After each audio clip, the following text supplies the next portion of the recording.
The Blind Sister ditulis oleh Jenny Gion, diilustrasikan oleh Margaret Pilgrim. Aku akan menjadi pengusaha tanaman, kata Tommy. Itu ide yang bagus sayang, kata ibunya. Ceritakan padaku nanti, aku akan belanja dan segera kembali. Ketika ibu Tommy pulang, dia mendapatkan kejutan besar. Seluruh rumah penuh dengan tanaman, dan Tommy masih membawa lebih banyak lagi. Apa yang terjadi di sini? Dia tersentak. Aku sudah memberitahumu, jawab Tommy. Aku adalah seorang pengasuh tanaman. Aku merawat tanaman untuk orang-orang yang sedang pergi berlibur. Semua tetangga adalah pelangganku. Astaga, keluh ibunya, sangat mengerikan. Ketika ayah Tommy pulang, dia tersandung tanaman. Kekacauan apa ini? Dia meraung. Kau bilang aku bisa melakukan apapun yang aku suka di musim panas ini. Ini karena kami tidak pergi berlibur. Ayah Tommy mengangguk. Dia ingat. Yah, kata Tommy. Aku seorang pengasuh tanaman dan aku mendapat 2 sen sehari untuk setiap tanaman yang kurawat. Tommy merawat tanaman itu dengan baik. Dia mendapatkan tanaman yang membutuhkan naungan di sisi yang teduh dan tanaman yang membutuhkan matahari di sisi terang. Dia menyirami tanaman dengan hati-hati. Ada yang membutuhkan banyak air dan ada yang membutuhkan sedikit air. Tommy adalah pengasuh tanaman yang baik sehingga dalam beberapa minggu tanaman tumbuh lebat menjadi hutan yang kusut. Setiap malam ayahnya berkata, ini tidak bisa dilanjutkan, tapi itu terjadi. Dan menurut Tommy itu hal yang luar biasa. Di pagi hari saat keluarga sarapan, mereka dikelilingi tanaman di dapur. Rasanya seperti berpiknik di hutan, tapi ayah Tommy seperti tidak menikmatinya sama sekali.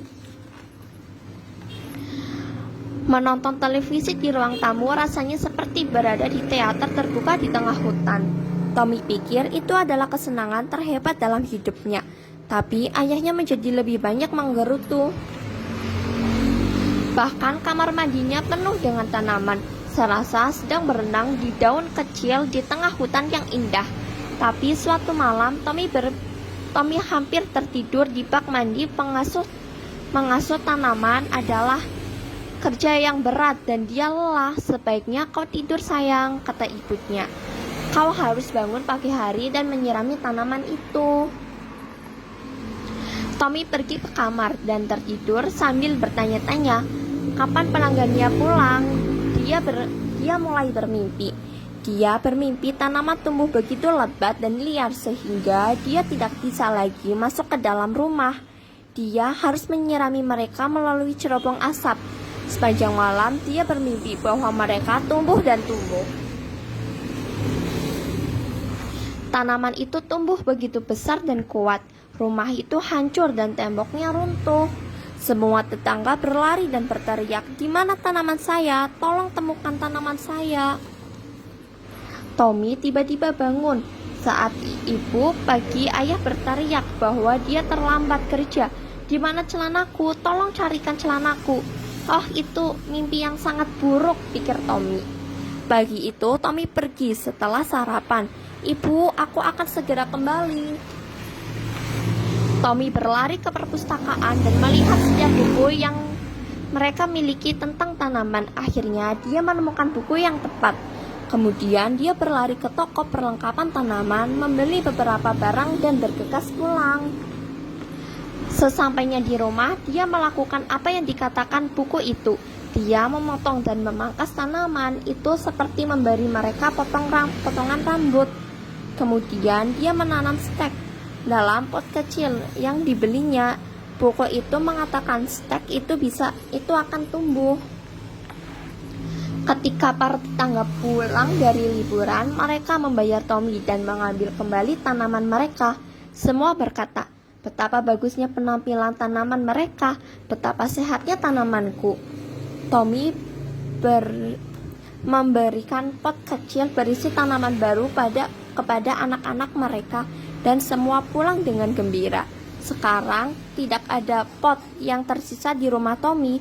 Tommy berpikir ayahnya akan senang. Tapi setelah makan malam, Tommy mendapat kejutan. "Tahukah kau," kata ayahnya, "aku merindukan tanaman itu. Rasanya seperti berada di pedesaan saat mereka ada di sini."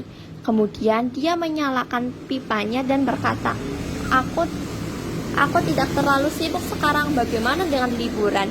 Kita semua membutuhkannya. Apalagi aku, teriak Tommy. Dan keesokan harinya mereka pergi berlibur ke pedesaan.